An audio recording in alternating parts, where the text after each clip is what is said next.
नमस्कार, मैं हूँ राणा यशवंत और आप देख रहे हैं इन खबर। बीती रात जब हिंदुस्तान या दुनिया के लोग सो रहे थे, तो आधी रात के बाद 2 बजे से 3 बजे के बीच में केरल के वायनाड के ऊपर कहर टूटा। पहाड़ी इलाका है और इतनी तेज बारिश थी कि उस बारिश ने सैलाब का रूप अख्तियार किया और वो ढलानें जो पहाड़ की थीं, उन ढलानों की मिट्टी, चट्टान, वो सब कुछ जो है वो मलबे की तरह बहना हुआ शुरू हो गया। यानी कि मलबे का सैलाब उस पानी के साथ लगातार ताकतवर होता चला गया, खतरनाक होता चला गया और उस रास्ते में जो 4 गाँव आ रहे थे, उन सभी 4 गाँव को उसने निगल लिया, लील लिया। यानी आप समझिए कि पानी, पत्थर, मिट्टी और पेड़ जितने भी थे, उनका जो मिला-जुला एक खतरनाक रूप था, वो सैलाब की तरह उन गाँवों से गुज़रा और पूरा समेटता हुआ निकल गया। जो लोग सो रहे थे, उन लोगों को पता ही नहीं चला कि उनके साथ क्या हुआ और पूरी की पूरी बस्ती साफ हो गई। अभी तक जब मैं आपसे बात कर रहा हूँ, 90 लोगों की लाशें निकाली जा चुकी हैं। 250 लोग दूर-दराज के इलाकों में कहीं से निकाले गए, बचाए गए हैं। 100 लोगों का अता-पता नहीं है। जब आप केरल का नक्शा देखते हैं, तो ये वायनाड है और वायनाड के पास कुन्नूर है, कोझिकोड है और मल्लपुरम है। ये 3 ज़िले होते हैं। एक तरफ ये तमिलनाडु हो जाता है, कर्नाटक हो जाता है। मैसूर जो कर्नाटक का है, वो वायनाड से लगता है और नीलगिरी जो तमिलनाडु का है, वो वायनाड से लगता है और इसके बीच में है। तो केरल में अब स्थिति ये है कि कन्नूर से, कोझिकोड से, मल्लपुरम से ये मदद वहाँ भेजी जा रही है। एसडीआरएफ, एनडीआरएफ को छोड़िए, सेना को लगाया गया है, क्योंकि इतनी बड़ी तबाही है कि रास्ता तो है नहीं। तो जो लोग मलबे के भीतर फँसे हुए हैं, कहीं भी उनकी जान बची हो सकती है, उनकी खातिर या तो रस्से फेंके जाते हैं या फिर हेलीकॉप्टर के ज़रिए या फिर दूसरे रास्ते अख्तियार किए जा रहे हैं।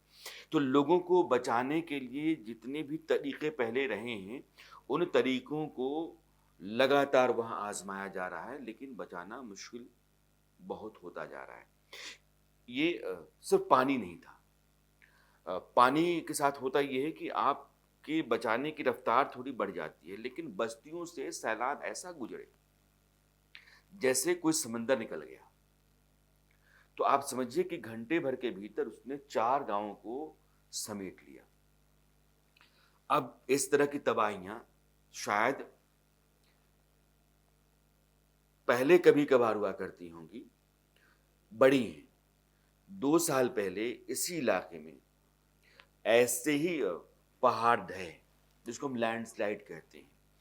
जब हम लगातार पहाड़ों के साथ खिलवाड़ करते हैं, पर्यावरण के साथ खिलवाड़ करते हैं और विकास के नाम पर बेतरतीब तरीके से हम अपना अपनी दुनिया बढ़ाते हैं, तो फिर यह कुदरत का जो खौफ़नाक रूप है, वो देखने को मिलता है और ऐसे ही कहर टूटता है, ऐसी तबाहियाँ आती हैं। लेकिन फ़िलहाल अभी जो स्थितियाँ हैं कि प्रधानमंत्री, राष्ट्रपति राहुल गांधी जो वहाँ से अभी हाल में जीते हैं, उन्होंने प्रियंका गांधी ये तमाम देश के जितने भी नेता हैं या संवैधानिक पद पर बैठे हुए लोग हैं, उन्होंने अ, शोक जताया है, संवेदना जताई है, दुःख जताया है, लेकिन समूचे देश के भीतर इस तरह की त्रासदी को लेकर के एक चर्चा है कि क्या है?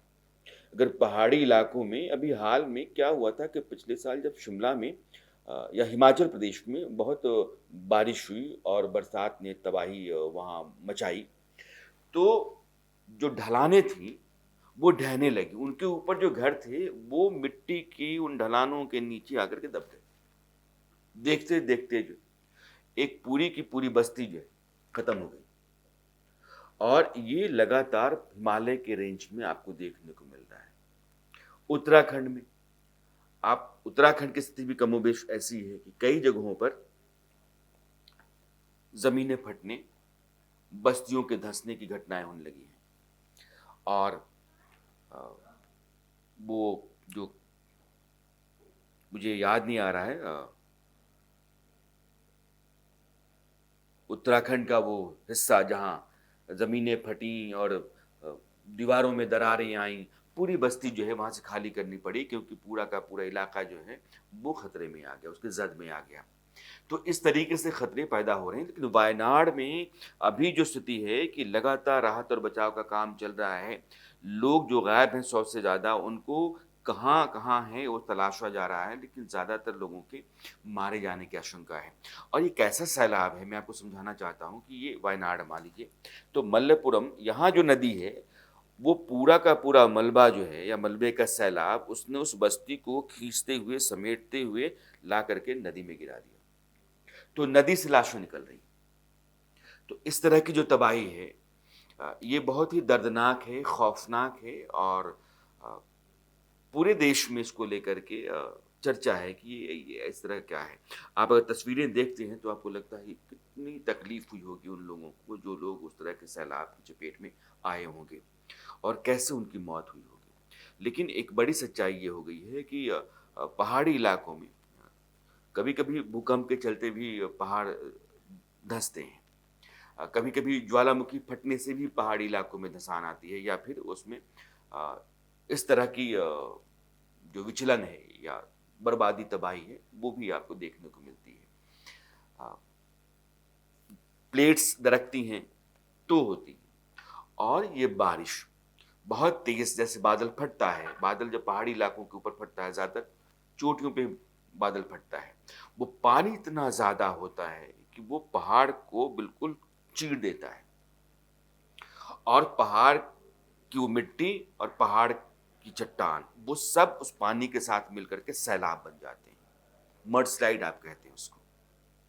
लेकिन वो सैलाब इंसानी बस्ती के ऊपर कितना कहर ढा सकता है, इसका जो ताज़ा उदाहरण है, वो वायनाड में बीती रात की घटना है।